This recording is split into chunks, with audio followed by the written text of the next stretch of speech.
Welcome, hockey fans, to another edition of the Wolves Hockey Show, where we bring you weekly highlights, clips, news, information, and much more on the Wolves program.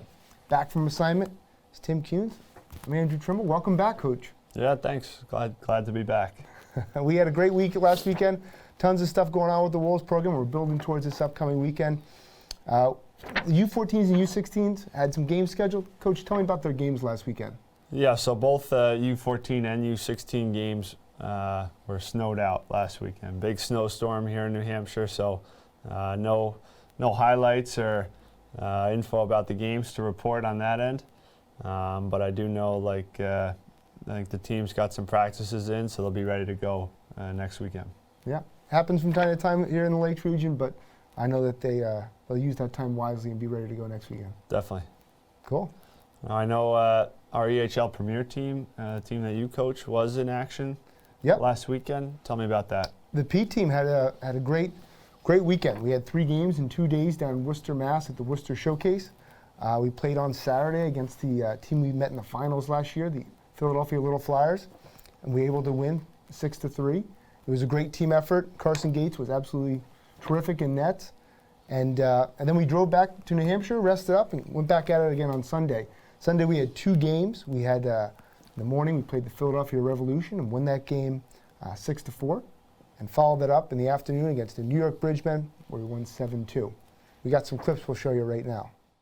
So this is early in the second half versus the Little Flyers. Tie game here. Wolves are starting to play well, and Noah Worth makes a great chip there to create a 2-on-1. Gets the puck to the net and follows his own rebound. Noah's been having a great year for us, and that was a big goal. Wolves would go on to win this game by a score to 6-3. This here's early in the game against the Philadelphia Revolution. Wolves came out to a great start, and they really threatened early. They get the puck in deep here and get a line change. Leading goal scorer Ricard Jelensky gets on the ice and creates a turnover. Gets it to Herbie Zybats in the front of the net, and he makes a diving goal. This made the score 2-0 within a couple minutes of the start of the game, and the Wolves were starting to roll. Philadelphia, though, they wouldn't give up. They ended up tying the game about halfway through. Wolves changed goaltenders to Skylar Cord, and they got back on track. Here's a big goal late in the game. They're up by a goal, but Philadelphia pulls their goaltender. Nate Corwin gets on the ice into a good spot defensively, sends it down, ice the game for the Wolves. Empty netter, 6-4 win. Wolves here are playing the New York Bridgemen, team that's been struggling early, but nonetheless, Wolves, they caught an early lead. Landon Crawford makes a great play there to get it to Herbie Zybats. Holt Schrum with the finish on the low 2-on-1. Wolves would end up winning this game 7-2, and as they took all 3 wins at the EHLP Worcester Showcase. So the EHLP team recorded their 9th win in a row.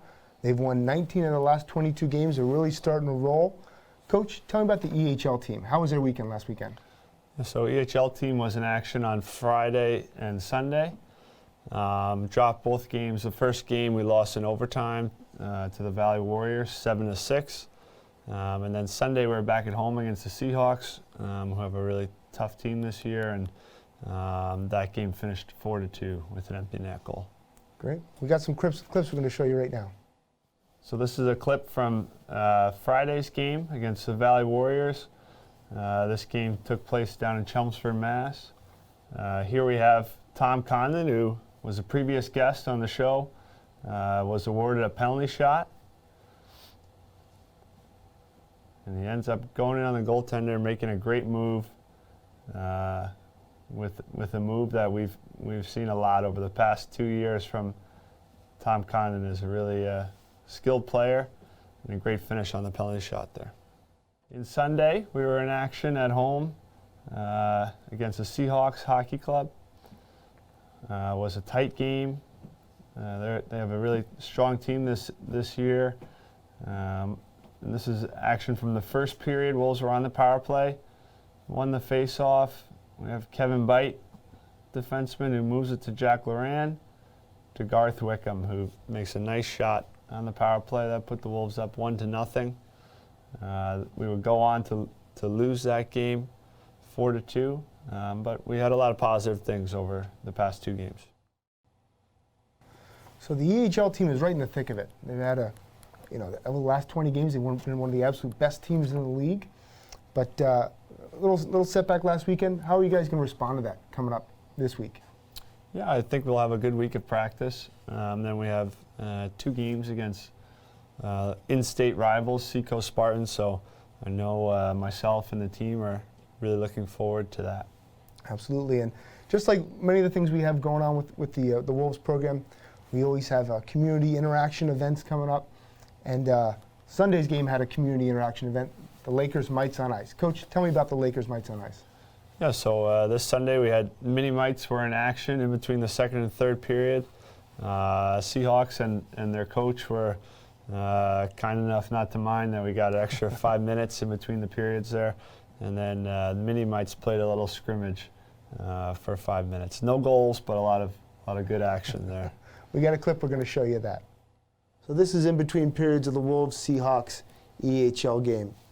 The mini-mites of the Lakers are some of their first introduction to hockey skaters, and they've been getting better each week. This is Alexis McDonald going for a loose puck. Oliver Kuhns, he pounces on it here, gets the puck, makes a play, dekes past Juju Zigarelli. There's Evan making a nice play. It gets it to Lucy up here. Tons of fun for the family. Tons of kids out here on the ice having a good time and enjoying a Wolves game. Nothing's better.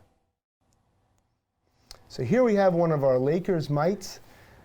She's a first-year player in the program. She's on the Lakers Mite 2 team after having started in the Learn to Skate program.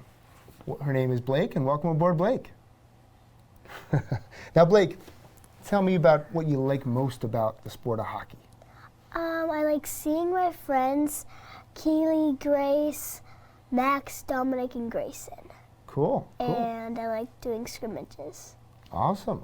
Well, you've done a ton of those this year. You're on the Lakers Mite 2 team, coached by Louis Luttrell. You have a big tournament coming up here called the Challenge Cup. And in a couple weeks, you're going to be out for a Wolves game in between periods, just like what happened last weekend. Now, what do you like most about going to the Wolves games? I like seeing my friends and playing with them in the warm room. That's always pretty chaotic up in the warm room, right? Yeah. Now, I'm going to put you on the spot here, Blake. Okay, you've gone to probably 100 Wolves games. You've seen the Wolves win championships. You've seen them win big playoff games, things like that. I'm going to hit you with some Wolves trivia. Okay, you think you can handle it? Yeah. Okay. What Wolves player is allergic to strawberries? Colin Larkin? Colin Larson. That's good job, Blake. Pretty close. Now, second question. It's worth the same amount of points, worth absolutely nothing. Okay? Who taught your brother how to play Fortnite? Blake Harlow and Quinn Fahey. Nailed it. Good job. Last question you got. Okay, in your opinion, you've seen hundreds of Wolves games. Like I said, you've seen them highs and lows all over the place. In your opinion, who is the biggest Wolves supporter, Wolves fan out there? Chuck Tucker. I couldn't agree more, fans. Chuck Tucker is the biggest Wolves fan. Now we're going to have a second interview segment coming on here with the Wolves program. We got EHL defenseman John Wernley. And with me now is Wolves defenseman John Wernley. John, welcome to the show. Yeah, thanks for having me. Great. So why don't we start off? You can just tell me a little bit about yourself and kind of how you grew up playing hockey and what led you here today. Yeah, sure. I grew up in Wellesley, Massachusetts, about like 15 minutes outside Boston.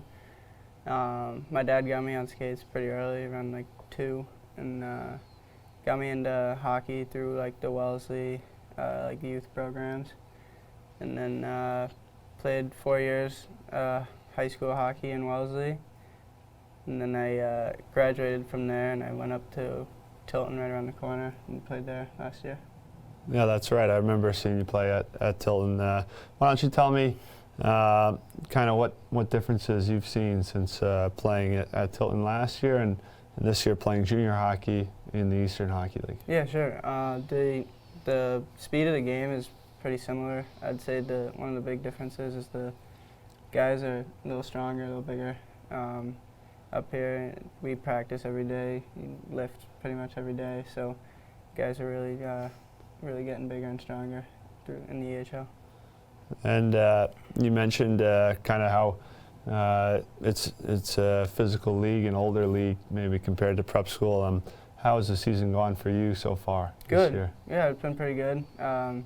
We're a hot team. Been on a few winning streaks, and we're really taking off towards the back end of the season here. You know, what do you think has been some keys to success this season? Yeah, I think we've had a pretty solid power play. Our power plays scoring a lot of goals for us. Our goaltending has been pretty good of late, and I think that's carrying us to a lot of victories. Great. All right, last question. What do you think are some keys for the rest of the season, or I should say goals for the rest of the season, both for the team and then for yourself personally? Yeah, well, obviously came here to win a championship with the Wolves. I think we have the team to do so, and I think just playing good, hard Wolves hockey, we'll be able to get that done with the team we have. All right. Thanks, John. Thank you. So, Coach, that was a great interview with John. What has been some of the things that have impressed you with John's play this year? Well, John is a great skater, which is key for today's defenseman in today's game. He also competes really hard and has some nice skills too. So he's been great to have on the team so far. Absolutely, and he's one of those kids, like he just got off the ice, came here, so he's taking advantage of that extra ice time. There was one weekend where the EHL team didn't have games, so he played some games with the P team and did really well there. You know, when kids embrace the culture of getting better, you know, you see some pretty solid results, right? Yeah, I think so. You know, lots of opportunities to improve, you know, and I think John is one guy who's definitely improved since he's been here. Couldn't agree more, couldn't agree more. Now, Coach, tell me about the 14s and 16s. What do they got this upcoming weekend? Yeah, so both of those teams are back in action. U14s take on Walpole Express, and then U16s take on Islanders Hockey Club. So it should be a good set of games for both those teams. Absolutely, some good challenges, definitely. Yeah. What does your team, EHLP, have? EHLP has the weekend off, so it'll be a good time for us to kind of rest, get ready for the, kind of a playoff run in the month of February, and also some guys to recuperate for some injuries. We'll be here all week though, practicing and getting ready. We'll definitely be in the building on Saturday for some big games here with the Wolves. Now tell me, what does the EHL team have this weekend? So we have a home and home against the Seacoast Spartans from down on the Seacoast in New Hampshire. So should be some good matchups. Friday is away in Exeter, and then Saturday we'll be back home in Laconia. And we dub this week every year JBT Week. It's where we have some guest speakers come in. We kind of it's our main push on social media, and we really try to ramp up the donations for the Cure Starts Now Foundation. In your experience with the JBT Week, what are some of the most memorable moments for you? Yeah, I think just seeing how everyone comes together for those games. Normally, a lot of people in the crowd, and obviously the fundraising that goes on with that game is incredible and for a great cause. And I know that the teams always seem to play with a lot of emotion in that game. Absolutely. On Wednesday this week, Jesse Thompson, John Bradley's father, will be in the building and will speak to the team, and that really kind of sets the mood and tempo. Kids understand what this whole JBT thing is all about, and then we'll make those final push and donations over the latter half of the week, Thursday, Friday, Saturday, and then the puck drops at 4:30 on Saturday as we play the Spartans. Now, on the other side of that, in addition to being a great game, what do you expect to see out of the Spartans? Yeah, Spartans is a hard-working team, first year in the league, so definitely a team that can hurt you if you're not up to your best and ready from the start of the game. Absolutely. Now we have some images here from last year's JBT game. We'll show you those right now. Here's Jesse meeting with the team midweek, getting him mentally ready for the challenge. Big family picture here, holding the JBT poster. Here's the gate when you come into the building, you'll be able to purchase raffle tickets, apparel from the Wolves. The Cure starts now. Here's what our fans look like. We packed the stands, 500 people in attendance. Place will be rocking. And then here's a picture of last year's shooter. Jeff Tarsi is returning to defend his crown. Thanks for joining us on another week of the New England Wolves Hockey Show. For more information, you can always go to our website, is ne-wolveshockey.com.